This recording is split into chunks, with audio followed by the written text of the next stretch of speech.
ada yang menarik sahabat RTV. Di depan saya beragam motif batik plus warnanya cerah dan lucu-lucu kayak gini. Tapi ini bukan pajangan loh, ini semua makanan, ada dari cookies, pie sampai ke bolu seperti ini, semuanya motif batik. Sahabat RTV pasti penasaran kan? Saya juga penasaran gimana caranya bikin makanan dengan model atau motif batik yang detail seperti ini. Yuk kita intip aja cara pembuatannya.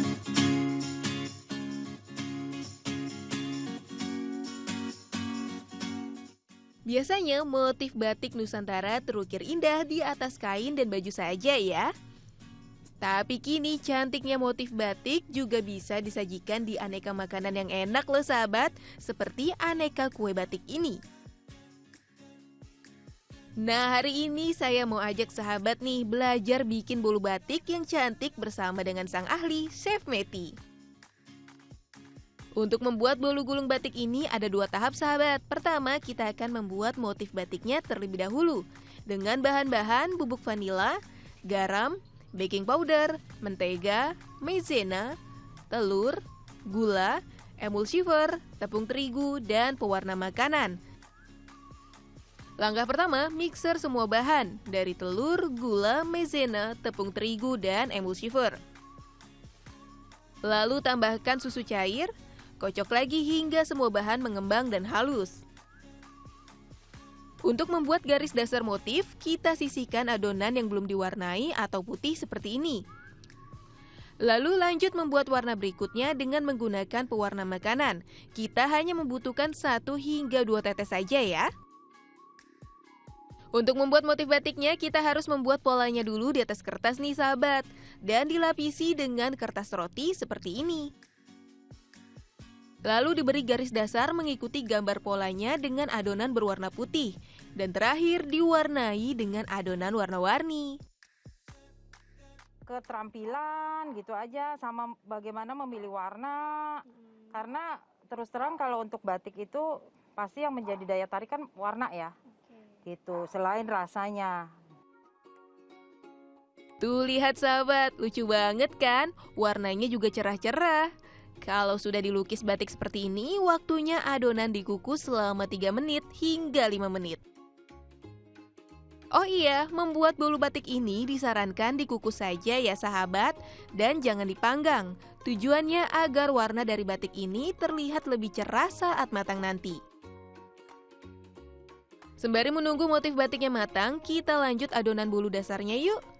Bahannya masih sama seperti sebelumnya, tapi ditambah dengan bahan susu bubuk.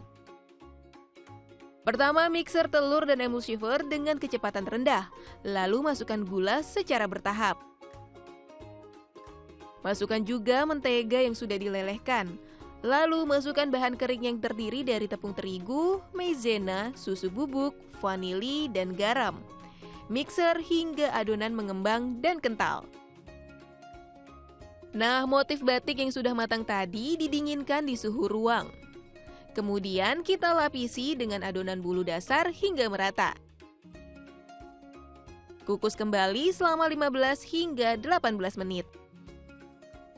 Setelah bolu matang, saatnya kita keluarkan dari loyang. Lepaskan juga alas kertas rotinya dengan hati-hati ya sahabat, agar tidak merusak lukisan batiknya. Sekarang saatnya diberi topping sesuai selera. Saya mau beri topping krim dan keju parut. Terakhir kita gulung deh bolunya. Supaya lebih rapi dan tidak berantakan, bisa juga nih kita lapisi dengan mika. Lalu kita bungkus menggunakan plastik seperti ini.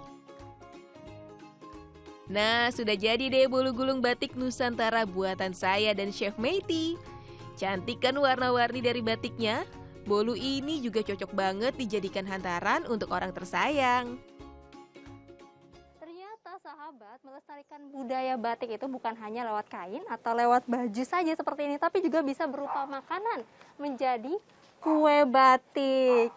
Dan siapa yang mau menolak coba sahabat, kalau kue batik yang lucu, menarik, dan unik seperti ini bisa dijadikan hantaran, goodie bag, ataupun hadiah bagi orang-orang tersayang.